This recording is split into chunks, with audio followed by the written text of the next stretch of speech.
evening, I'm Lynn Burry. There was bad news for the provincial government this past week concerning its efforts to recall power from Churchill Falls. On Thursday, the Supreme Court of Canada ruled in favor of Quebec in a case brought before it by Newfoundland. The decision brought to an end years of legal battles by this province to rewrite a deal which delivers Churchill Falls power to Quebec at bargain prices. Sort of the last significant legal challenge that we had as related to the whole question of the Upper Churchill. It's been ongoing 12 years, so I'm extremely disappointed. I guess Mr. Wells and the Liberal Party are very happy. They were the ones who entered into the deal in the beginning. Mr. Wells, as a matter of fact, was a member of Cabinet when the letter of intent was signed for the power contract in October 1966. It's difficult to believe that a man that holds the office of Premier of this province would sink so low as to make such suggestions and statements. But I suppose if you're desperate in politics, sometimes at least some people will do anything. Is it out of the courts now, as far as the problem is concerned? Yes, I think it is. Obviously, there's nowhere else to go. We've been to the Supreme Court. Now it's obvious. I guess this shows it once again that types of difficulty we're having with this particular contract, and that it requires a political decision. And we're going to have to carry on with the negotiations that we've initiated with Quebec, with the assistance of the Government of Canada, and try to come up with a reasoned, business-like approach to the whole contract. It is still inequitable. It is still unconscionable, and there are still things that need to be looked at jointly. There have been a number of meetings between Mr. Windsor and the Minister of Energy in Quebec. I've had a lot of meetings with Mr. Bourassa and with the Prime Minister and others in the Prime Minister's office. One would like to think that we can now accelerate those negotiations and get down to seeing whether in fact we can do something to change the status quo. But is there any chance of you getting the 800 megawatts that you asked for legally? I mean, are they... Well, we're not going to be able to get it legally. We're going to have to do it through some negotiated settlement unless the federal government is willing to pass some new laws which would override what is now in place. So it's either through legal means that the Government of Canada might possess and powers that they do possess, or through negotiations with the three governments. So it's one of those. Your federal counterpart, Mr. Mass, says it's still a matter between two provinces, and the federal government will, I guess, get involved and see if they can assist somewhere. So what's your reaction to that? Well, I'm not too happy with that kind of a comment. It's not a matter that when you get this business of trade between two provinces, there's a trade and commerce power and other powers that the federal government have that overrides all of that. So there is a responsibility legally and constitutionally upon the Government of Canada to allow for hydropower to flow in the same way as they allow for oil and gas to flow from Alberta to Quebec. It's an intolerable situation that Newfoundland, the province in which all of that power is generated, cannot access the power for its own use. That, I believe, is partly at least due to the improper management by the present administration and by the manner in which they've set about trying to resolve the problems. They've been less concerned with resolving the problems than creating a political confrontation, and that is largely part of the problem. But nevertheless, the result is disastrous for Newfoundland, that we cannot access that power. And the disaster is even bigger, quite frankly, than what we thought before, because when we bought out CFLCO, when we bought that from Brinco, we actually bought the power contract. And as a result, our projections are in about 20 years' time, we're going to end up in a position where there's going to be a default on the contract because there won't be enough money to keep it going. And it's quite likely that Quebec Hydro will take over the entire operation unless we can wiggle out to the contracts we're in. The disaster that's coming is of monumental importance, and I feel terrible that we have lost this, what is obviously the last appeal on it. I'm hoping we can find a political solution to it. But the federal government could, if they really wanted to, either constitutionally or legally, change the situation. It is obviously more probable, given the political dynamic of Canada, unfortunately, that the more probable outcome, now that these legal matters are out of the way, is a negotiated settlement which gives us some greater fairness than we have now. And I guess that's what we'll have to look to over the next few months. A fire in St. John's on Tuesday of this past week claimed the life of an infant child. The blaze on Springdale Street also left another occupant of the house critically injured. The cause of this morning's fire has not yet been determined, but it appears to have started at the back of the dwelling. It spread quickly and took firefighters nearly 2 hours to contain. When the fire broke out, 4 people were inside the house, a woman and her 3 children. The mother and 2 of her children managed to escape by jumping through a second-story window. Cyril Tobin, a next-door neighbor, was nearby when the fire was first discovered. I jumped out of the car, ran over. I said, Pearl, come on, break the glass. So she broke the glass. I said, Joe, me youngster, she was saying. I said, they'll be all right, drop him down. So she had one little fella, she thought pretty hard to let him go. I suppose everybody would hold on to the youngster to the last moment. She let him, I got that one. With the help of another guy was there. And I hold on and I said, come on, drop the other one. He dropped down. Buddy caught the other one. I had the 2 youngsters in my arms. I said, I got to go. I said, I can't lay him down. There's so much glass. Streets are all glass and everything. I brought him over to a house for 113. Lady took him in. When I got back, Pearl was after coming out through the window on the sidewalk, bleeding bad. So I got a coat. I don't know who in the coat, a police officer or a fireman or something, so I put it under her head. Then we got a blanket, covered her up. And she was really cut bad. The infant child was trapped in the back of the building. Firefighters battled the blaze for nearly an hour before they were able to attempt a rescue. The baby's body was removed from the home shortly before 11 o'clock.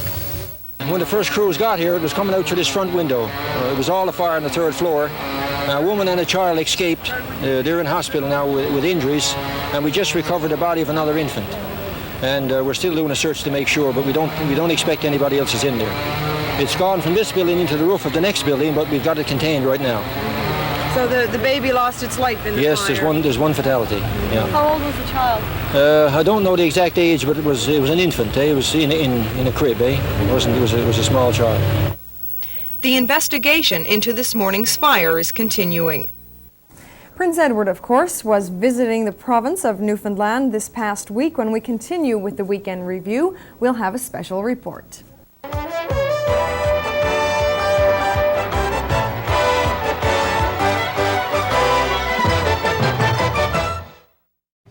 I'm Beth Penny. We could all use a little bit of good news these days, so join me Monday nights on the award-winning NTV Evening News Hour for Silver Linings. Hi, I'm Mary Kate O'Neill. From everyday heroes to people making a big difference in the world, join me for Inspiring NL, Thursdays on the award-winning NTV Evening News Hour. Newfoundland played host to a member of the royal family this past week. On Tuesday, Prince Edward began a 5-day visit to the province to help celebrate Soiree 88, which marks the 100th year of municipal government in Newfoundland. His Royal Highness attended numerous events, both in St. John's and on the West Coast, during his visit. And we have several reports highlighting some of the functions Prince Edward took part in. The Canadian Forces Challenger jet arrived at St. John's Airport just about 10 minutes behind schedule. Although conditions were blustery, the expected rain held off for Prince Edward's arrival. On hand to greet Newfoundland's latest royal visitor were their honors the Lieutenant Governor, the Honourable James McGraw, and Mrs. Margaret McGraw. The Lieutenant Governor presented Airport Manager Harold Hefferton and his wife, as well as a Newfoundland Visit Coordinator, John Perlin. There were no official ceremonies planned for the airport, as Prince Edward was quickly escorted to Confederation Building to be officially greeted by Premier Brian Peckford and Mrs. Peckford. There were, however, a small number of spectators in attendance to catch a glimpse of the 24-year-old prince, most of those being young women hoping to catch Edward's eye. The ladies were somewhat disappointed, though, as Prince Edward and his entourage quickly exited the Hudson General Terminal for Confederation Hill, where a much larger crowd was expected. This was the start of a very busy 5 days in Newfoundland for the prince. Following the official welcoming ceremonies at Confederation Building, which include a reception for members of the House of Assembly and Newfoundland MPs, Edward is off to Government House. There, a reception will be held for invited members of the media for their chance to meet Prince Edward. And later tonight, His Royal Highness will be the guest of the Lieutenant Governor and his wife at a special dinner. Several hundred spectators and dignitaries were on hand to officially welcome His Royal Highness at the Confederation Building. High wind conditions created some minor difficulties before the ceremony began. Officials were forced to remove the red carpet before the prince's arrival. But other than that, there were no major problems. The Prince arrived a few minutes behind schedule and was officially greeted by Premier and Mrs. Peckford.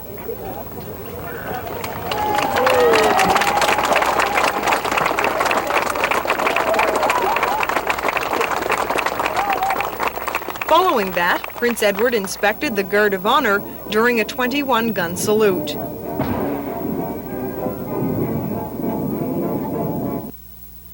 I am confident that as you visit with us over the next 5 days, you will witness our loyalty and our affection.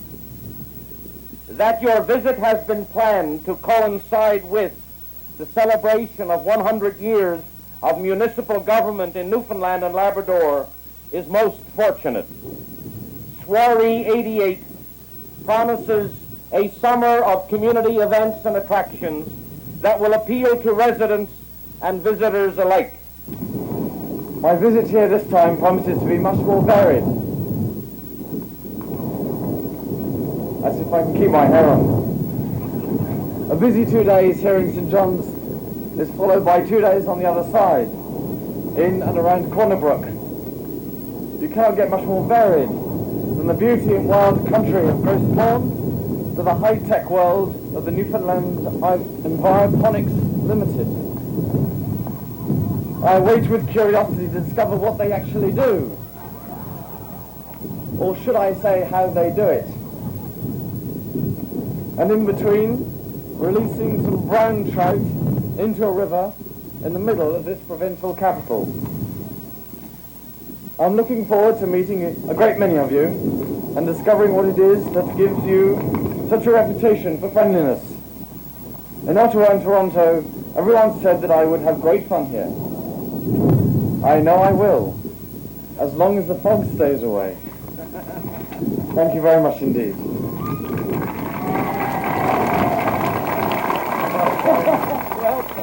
The Prince chatted with some of the spectators following his address and then went inside to meet federal and provincial politicians. Prince Edward's first official function on this, his last day in St. John's, was a trip to the province's newly built School for the Deaf.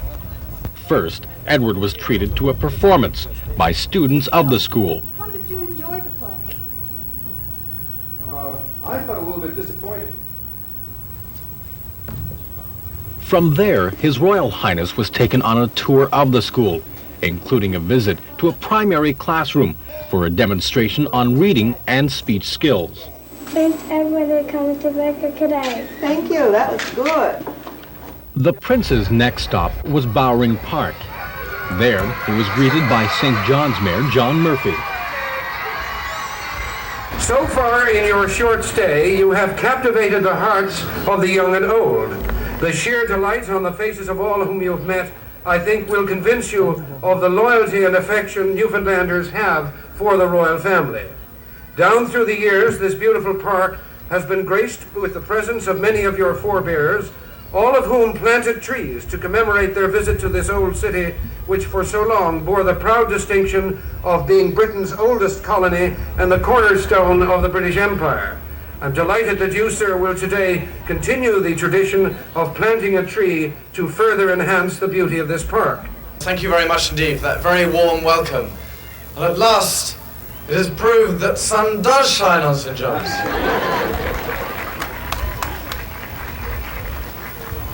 Thank you very much indeed for your very warm welcome everywhere I've been. I look forward to meeting you in just a few minutes. An estimated 2,000 people, mainly young students, were on hand to greet the Prince at Bowring Park. As he has done in most of his other public appearances, Edward made it a point to walk around and talk to as many people as possible. Did you get a chance to talk to the Prince? Yes. Yeah? What did he say to you? Oh, what school are you from? And what did you say to him? Crown Heights. What did he have to say? He said, he asked about what school was the best, and everybody was shouting out. And he said that he asked what classes, what we were missing, and that, and we all answered him. And then he went up, and he yelled out school, and then he went over there and he started talking to those people over there. What did you think of him? I thought he was nice. And what did you all think of the prince? I asked him to take a picture, and he said, well, there's too many people there, and they'll all want to take a picture, so I didn't get that, so. What did you think of him? Well, he's nice. He got a good personality in that. So that was about it. Then he moved on, did he? Yeah, he moved on.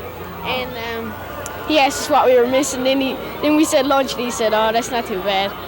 And then we said, and school, and so he said, that's better. So is that worth the trip to come over here to Bowring Park? Yes, it is. After a tree planting ceremony and meeting a few more people, the prince was ushered off to a private luncheon given by the city of St. John's. Prince Edward's last official function in St. John's was a trip to the Sprung Greenhouse. There, accompanied by Premier Brian Peckford and Federal Cabinet Representative John Crosby, His Royal Highness was taken on a tour of the facility by Philip and Don Sprung. Prince Edward was then taken to St. John's Airport for his departure. After saying goodbye to Premier Brian Peckford and Mrs. Peckford, His Royal Highness departed for Deer Lake. Prince Edward will spend 2 days on the west coast of Newfoundland before returning to London, England, and Buckingham Palace on Saturday. Paul Harpel, NTV News. And fishermen on the northeast coast of the province are now looking for assistance from the provincial and federal governments. We'll have that story when we continue with more of the Week in Review.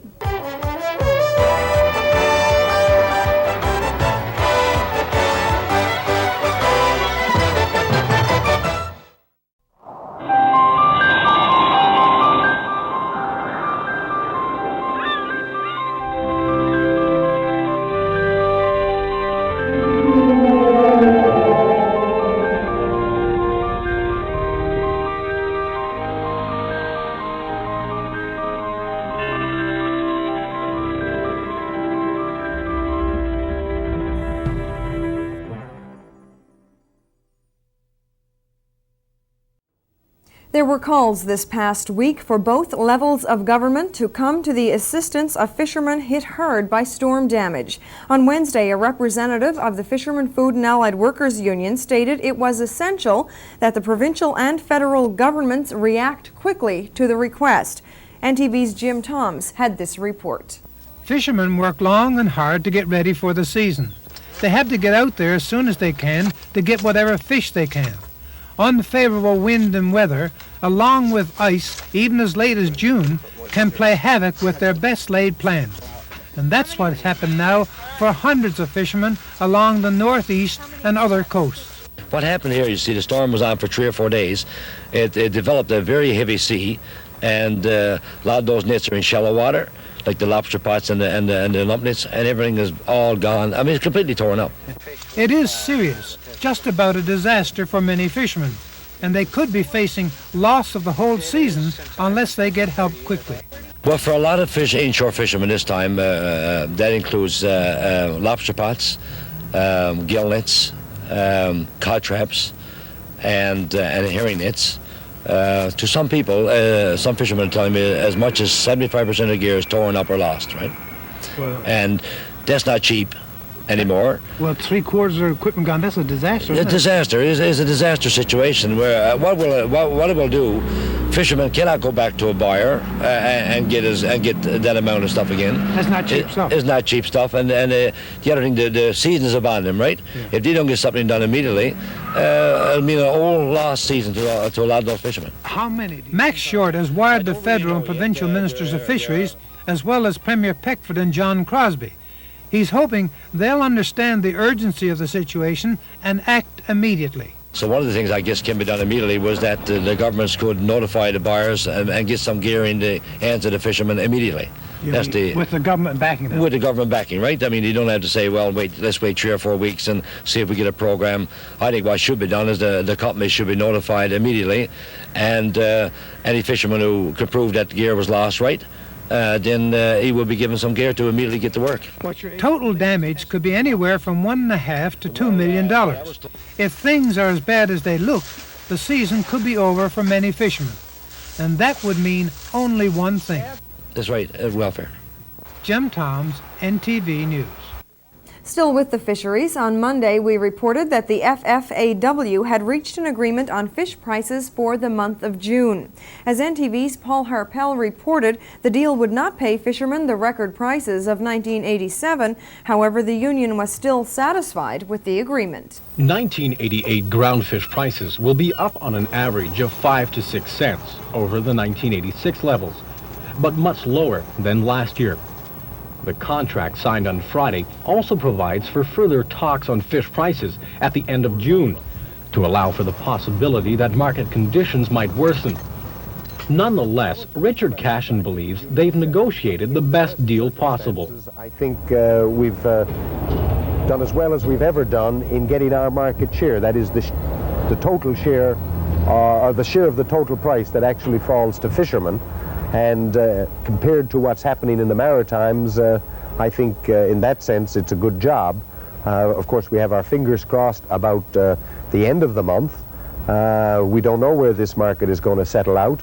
We have a plan which we put to the companies that if the situation continues to deteriorate, then we should have government intervention to set a floor price. And at this time, I think the companies didn't want to pursue that. And that helped us, I suppose, get the present prices.